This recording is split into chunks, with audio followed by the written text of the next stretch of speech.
কুরবানির সবচেয়ে বেশি প্রশ্ন এই পর্যন্ত আমার কাছে আসছে, সেটা হলো যে হুজুর আমার কুরবানি দিব, কিন্তু আমার আব্বার আকিকা দিছে কিনা জানি না, আব্বাও বলতে পারে না, বা আমার মায়ের আকিকা দিছে কিনা মা জানে না, বা আমার আকিকা দিছে কিনা আমার মনে পড়তেছে না। হুজুর আমি এই গরুর মধ্যে, কুরবানির গরুর মধ্যে আমার আকিকা বা আমার বাবার আকিকা বা আমার মায়ের আকিকা, অনেকে নিজের স্ত্রীর আকিকার কথাও জিজ্ঞাসা করছে, মানে আকিকার প্রশ্নটা বেশি আমাকে জিজ্ঞাসা করছে, যেটা দেওয়া যাবে কিনা।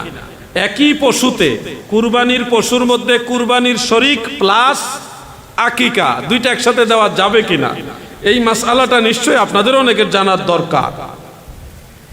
মনে রাখবেন হানাফি মাযহাবের ফুকাহায়ে কেরাম এই ব্যাপারে রায় দিয়েছেন, যে রায়টা ফাতোয়ায়ে তাতার খানিয়ার মধ্যে উল্লেখ আছে। ফাতোয়ায়ে তাতার খানিয়া সেই কিতাবের মধ্যেই মাসআলাটা উল্লেখ।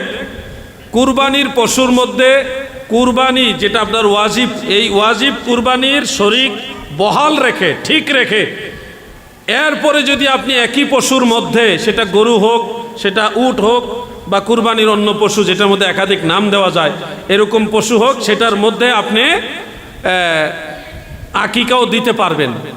ওয়াজিব কুরবানির পাশাপাশি আকিকাও দিতে পারবেন, একই পশুতে, গরুতেও পারবেন, উটেতেও পারবেন। তবে ছাগলের মধ্যে আবার দিবেন না, ছাগল বা ভেড়া, বকরি অথবা খাসি, এটা কিন্তু একটা জাস্ট এক অংশ, একজনের পক্ষ থেকে একটা কুরবানি দেওয়া যাবে। এখানে আবার আকিকা আবার কুরবানি দুইটা একসাথে লাগাই দিয়েন না, কিন্তু আকিকা কুরবানি একসাথে চলবে গরু এবং উটের মধ্যে, গরু এবং উটের মধ্যে। এই বছর বাঙালি আমরা জাতিটা একটা আজব জাতি, ঘোড়া খাওয়া শুরু করছি।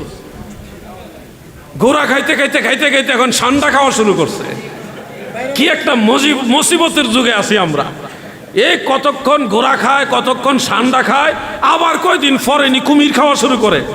আমি ভয় পাইতেছি, সান্ডা মনে করে আবার গুইসাপ খাইয়া অনেকে অসুস্থ হয়ে গেছে। খাওয়া বাঙালি সব খাইয়া শেষ করে ফেলে, একটা আজব জাতি। মনে রাখবেন কুরবানির বেলায় কিন্তু আবার ঘোড়া চলবে না, ঘোড়া চলে না, ওটা আবার কুরবানি দিয়া পরে কিন্তু আমও যাইব, সালাও যাইব। ঘোড়া খাওয়া মুসলমানদের জন্য মাকরুহে তাহরিমা, এটা হানাফি মাযহাবের চূড়ান্ত রায়, এবং রাসূল করিম সাল্লাল্লাহু আলাইহি সাল্লাম নিষেধ করেছে। কিছু মূর্খ মৌলবী আছে শুধু এক সাইডের হাদিস বলে, আরে বাবাজি এক সময় উটের পেশাব খাওয়াও নবীজি অনুমতি দিছিল, এখন ওই হাদিস বললে হবে?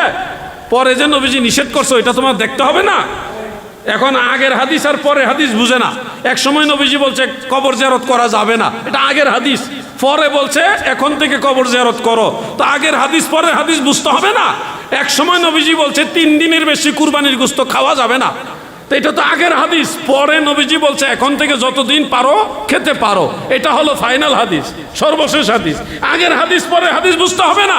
এক সময় নবীজির সামনে সাহাবারা ঘোড়ার গোশত খাইছে যুদ্ধের ময়দানে, ওখানে খাবারের সংকট বা বিশেষ প্রয়োজনে খাইছে, নবীজি নিষেধ করেন নাই, পরবর্তীতে আল্লাহর হাবিব নিষেধ করছে।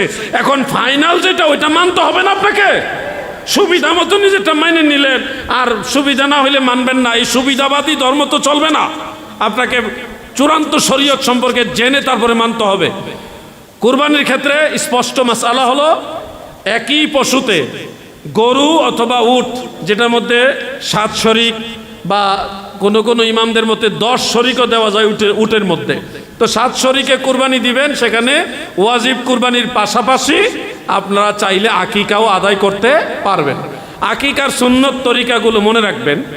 আকিকা মূলত সুন্নত। এইটা কোন দিন সুন্নত? সন্তান জন্ম হওয়ার 7ম দিন, 7ম দিবসে ওই সন্তানের মাথার চুলগুলি কেটে কামিয়ে বা হলক করে ফেলে দিয়ে তখন আপনি নাম রাখবেন এবং আকিকা করবেন। আকিকা ওই ছেলে হইলে একটা ছেলের পক্ষে 2টা ছাগল বা খাসি দেন বা ভেড়া বকরি যাই দিতে পারেন, 2টা, ছেলের জন্য 2টা, আর মেয়ে হইলে 1টা। যদি সামর্থ্য না থাকে, তৌফিক ভালো না থাকে, তাহলে আপনি ছেলের জন্য 1টা ছাগল আকিকা দিলেই আদায় হয়ে যাবে। এটা হলো তৌফিক না থাকলে। সামর্থ্য থাকলে আপনি ছেলের জন্য 2টা ছাগলই জবাই করবেন। এবং আকিকার গোশত সবার জন্য হালাল। কুরবানির গোশত যেমনিভাবে সবার জন্য হালাল, আকিকার গোশত তেমনিভাবে সবার জন্য হালাল। কুরবানির গোশত যেমনিভাবে কুরবানি দাতা যিনি কুরবানি দেন, যার পক্ষ থেকে কুরবানি দেন তিনি খেতে পারেন, ঠিক তেমনিভাবে আকিকার গোশত ওই সন্তান যার পক্ষ থেকে আকিকা দেওয়া হচ্ছে সেও খেতে পারবে, ওই সন্তানের মা বাবাও খেতে পারবে, কারোর জন্য এটা হারাম না, নিষেধ না। তবে আপনি যদি মনে করেন যেহেতু এটা আমার সন্তানের একটা আকিকা, সেই হিসাবে আমি এটা খাবো না, আমি গরিব মানুষদেরকে খাওয়াই দিব, এটাই বেটার হবে আপনার জন্যে। আমি এটাই সাজেস্ট করবো, মানুষের খাওয়ান, নাইলে দেখা যাইব আকিকার ছাগল জবাই কইরা সব ফ্রিজে ঢুকাইব, মানুষের খাওয়াইতো না। আমরা তো স্বভাব ভালো, তো এই জন্য আপনাদের বলবো মানুষের খাওয়াই দেন, এটাই হলো আপনাদের জন্য পরামর্শ। বিষয় কি বুঝতে পারছেন? বুঝেন নাই নাকি? বুঝতে পারছেন? আকিকার গোশত এই সন্তানও খেতে পারবে, যার আকিকা দেওয়া হচ্ছে সেও খাইতে পারবে, তার মা বাবাও খেতে পারবে, পরিবারের সবাই খেতে পারবে।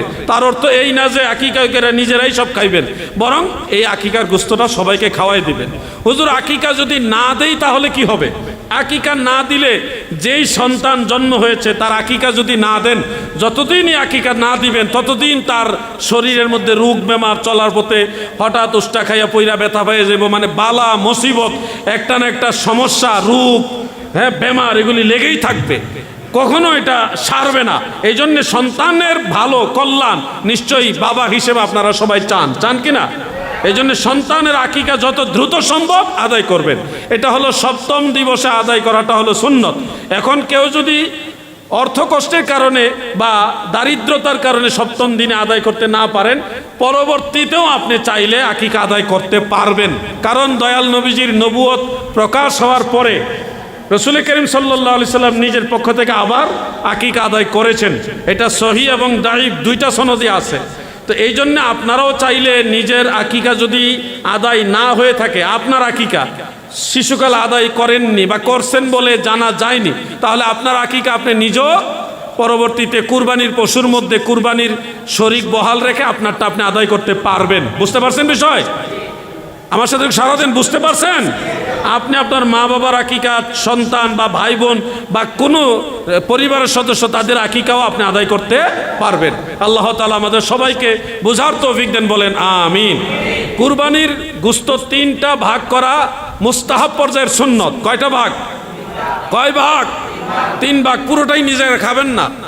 এক ভাগ হলো নিজের, যেটা আপনি খাবেন আপনার পরিবারের লোকজন নিয়ে, এটা আপনার মেহমান মুসাফির আসলে তাদেরকে নিয়ে খাবেন, এটা এক ভাগ।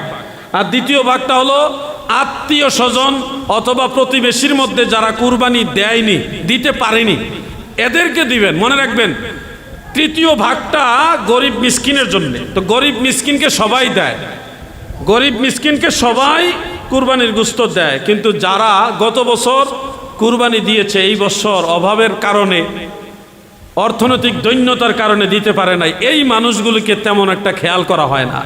আল্লাহর ওয়াস্তে আপনাদের অনুরোধ করে যাচ্ছি, আপনাদের প্রতিবেশী হোক সে আপনার আত্মীয়, হোক সে আপনার আত্মীয় না, তাকে আপনি আগে খবর নেবেন। কুরবানির গোশতটা তার ঘরে 1 কেজি 2 কেজি আগে দিবেন। এরপরে সারাদিনই তো গরিব মিসকিনরা নিতেছে, গরিবরা গোশত নিতে নিতে পাইতে পাইতে এত বেশি হয় যে পরে তারা বাজারে নিয়ে বিক্রি করে। কি কথা বে ঠিক? আমি দেখেছি নারায়ণগঞ্জে, ঢাকায় যারা গোশত কালেকশন করে বাড়ি বাড়ি করে, গরিব এরা মাশাআল্লাহ কয়েক মন গোশত কালেকশন করে এরা নিয়ে চাষারা মুড়ে অথবা গুলিস্তানের মুড়ে মাশাআল্লাহ বড় টাল দিয়া 200 টাকা কেজি গরু গোশত বিক্রি করে ঈদের দিন সন্ধ্যার সময়। 500 টাকা। এবং তারা হোটেল যারা আছে না এর কাছে বিক্রি করে দেয়। তো মনে রাখবেন এই গরিব মানুষের তাদেরকেও দিবেন, কিন্তু অবশ্যই খেয়াল রাখবেন আপনার প্রতিবেশী যারা কুরবানি দেয়নি তাদের প্রতি খেয়াল রাখবেন। এটা আপনাদের কাছে আমার রিকোয়েস্ট। এই তিনটাই মুস্তাহাব পর্যায়ের সুন্নত এবং সহিহ হাদিস দ্বারা প্রমাণিত। আল্লাহ তাআলা আমাদের কুরবানির বিষয়গুলি খেয়াল রাখার তৌফিক দান করেন, বলেন আমিন। একটা গরুতে সর্বোচ্চ 7 শরীক দেওয়া যাবে। ধরেন আপনি কুরবানি দিচ্ছেন সম্পূর্ণ নিজের টাকায়, আপনি চাইলে এই কুরবানির মধ্যে আপনার ওয়াজিব শরীক ঠিক রেখে আপনার বাবা ওনার পক্ষ থেকে একটা নাম রাখতে পারবেন, মায়ের পক্ষ থেকে আরেকটা নাম, স্ত্রীর সে আপনার জীবন সঙ্গী, সে আপনার সুখেরও সাথী দুঃখেরও সাথী। কুরবানির সময় একটা কাম করবেন, বেগম সাহেবারে কইবেন যে তোমার নামও একটা কুরবানি দিব, এবার দেখবেন সেবা যত্ন বেড়ে যাবে, আদর কদর বেড়ে যাবে। কেন দিবেন না? আপনি অবশ্যই দিবেন, তার পক্ষ থেকে কুরবানি দিবেন। বলবেন হুজুর আমার দাদা মারা গেছে, দাদি মারা গেছে, আমরা কি মৃত সেই দাদা দাদি অথবা মৃত মা বাবার পক্ষ থেকে কুরবানি দিতে পারবো? হানাফি মাযহাবের মাসআলা হলো, রাসূল করিম সাল্লাল্লাহু আলাইহি সাল্লামের হাদিস থেকে এটা প্রমাণিত যে মৃত মা বাবা দাদা দাদি বা এরকম নিকটাত্মীয় কেউ যদি থাকে তাদের পক্ষ থেকেও আপনি কুরবানি দিতে পারবেন। প্রতি বৎসর শেরে খোদা মাওলা আলী রাদিয়াল্লাহু তাআলা আনহু রাসূল করিম সাল্লাল্লাহু আলাইহি সাল্লামের পক্ষ থেকে কুরবানি করতেন। এজন্য হানাফি মাযহাব এটাকে রায় দিয়েছে মৃত ব্যক্তির পক্ষ থেকে কুরবানি দেওয়া যায়। আমার ভাইয়েরা, আপনারা কি মাসালাগুলি বুঝতেছেন? এটা এই সময়ের দরকার। আমি জোর করে আপনাদের বললাম, আপনারা এগুলি মনে রাখবেন এবং আমল করার চেষ্টা করবেন ইনশাআল্লাহ।